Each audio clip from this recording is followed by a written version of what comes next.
এতদিনের তিলে তিলে জমানো সম্বলটুকু দিয়ে আজকে আমাদের খুব বড় একটা স্বপ্ন পূরণ করতে যাচ্ছি আমি। যদিও এটা ছিল গত 12 তারিখের একটা ভিডিও, তখনও মনে অনেক আশা ছিল যে না, হয়তো সবকিছু ঠিক হয়ে যাবে। আমাদের সবার এতদিনের অক্লান্ত পরিশ্রমের টাকা দিয়ে একটা স্বপ্নের গাড়ি আসবে আমার বাবার গ্রামের বাড়িতে। আসসালামু আলাইকুম এভরিওয়ান, কি অবস্থা সবার? সবাই কেমন আছেন? মন না চাইলেও আমাদেরকে অনেক সময় পরিস্থিতির কারণে অনেক কিছুই করতে হয়। দূর থেকে দেখে কথা বলাটা খুবই সহজ, কিন্তু বাস্তবতা অনেক কঠিন। এই গরমের মধ্যে আজকে খুব সুন্দর একটা 3 পিস পরেছি আমি। খুবই সুন্দর কালার কম্বিনেশনের একটা আনস্টিচ 3 পিস। এটা আমি কাস্টমাইজ করে একটু লেজ ওয়ার্ক অ্যাড করে এই 3 পিসটা বানিয়েছি। ওড়নাটা অনেক বেশি বড়, যেমন চওড়া তেমন লম্বা, আর ড্রেসটা পরেও যেমন আরাম আর দেখতেও কিন্তু মাশাআল্লাহ সুন্দর লাগছে। আপনারাও চাইলে খুবই রিজনেবল প্রাইসে এই 3 পিসটা নিতে পারবেন সামিনা এন্ড মোল্লা ফেব্রিক্স এই ফেসবুক পেজ থেকে। পেজটা আমার ডেসক্রিপশন বক্সে মেনশন করে দিয়েছি। ইভেন যারা সরাসরি শপে গিয়ে নিতে চান তারা ঢাকা শান্তিনগর ইস্টার্ন প্লাস মার্কেটের শপ নাম্বার 2/75 এ গিয়েও কিন্তু দেখে শুনে নিতে পারবেন। তো সেদিন সকাল সকাল রেডি হয়ে আমি বের হয়েছিলাম ব্যাংকের উদ্দেশ্যে, কারণ গাড়ি কেনার যে অ্যামাউন্টটা সেটা পুরোটাই ক্যাশ করতে হবে। আর আমার লাইফে প্রথমবার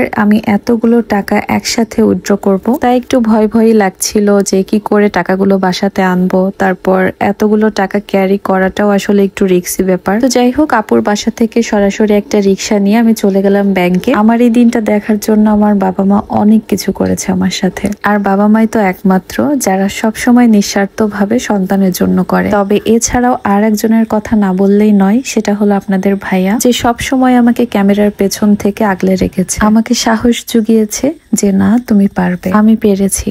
তাই আমার এই সাফল্যটা শুধু আমার একার না, আমার পরিবারের প্রত্যেকটা মানুষের পাশাপাশি আপনারাও কিন্তু এর সমান ভাগিদার। আপনারা অনেক বেশি আমাকে সাপোর্ট করেছেন, ভালোবেসেছেন, যে কারণে হয়তো খুব অল্প সময়ে এই অ্যাচিভমেন্ট আমি করতে পেরেছি। হয়তো অনেক দামি গাড়ি আমি নিতে পারিনি, তবে যেটাই নিয়েছি সেটাই আলহামদুলিল্লাহ আমাদের কাছে অনেক বেশি। তো যাই হোক, ব্যাংক থেকে টাকাগুলো একটু দেখে শুনে চেক করে এখন বাড়িতে চলে যাব সোজা। তবে সত্যি কথা এটাই যে একটা গাড়ি কিনতে যাচ্ছি আমি, তারপরও আমার মনের মধ্যে একটু পরিমাণ কোনো খুশি ছিল না কেনার পর এখনো আছে। তবে আল্লাহ উত্তম পরিকল্পনাকারী, তিনি যেটা ভালো মনে করেছেন সেটাই হয়েছে। তবে আলহামদুলিল্লাহ, আল্লাহ আমাকে এতটুকু সৌভাগ্য দান করেছেন যে 8টা মাস আমি তাদের সাথে থেকে যতটুকু সম্ভব আমার দিক থেকে করার আমি চেষ্টা করেছি সেটা করার। আর ইনশাল্লাহ এখন থেকে বাকিটা জীবন আম্মুর জন্য করে যাব। এর আগেও আপনারা অনেকেই অনেক রকম কথা বলেছেন, শুনে খারাপ লেগেছে, তবে থেমে যায়। এখনো বেশ কিছু মানুষ বলছেন, চুপচাপ দেখছি। তবে কারোরই কোনো কথায় লাভ ক্ষতি আমার কোনোটাই হয় না। তাই পরক্ষণে আবারও নিজের মনকে শক্ত করে তুলি যে না,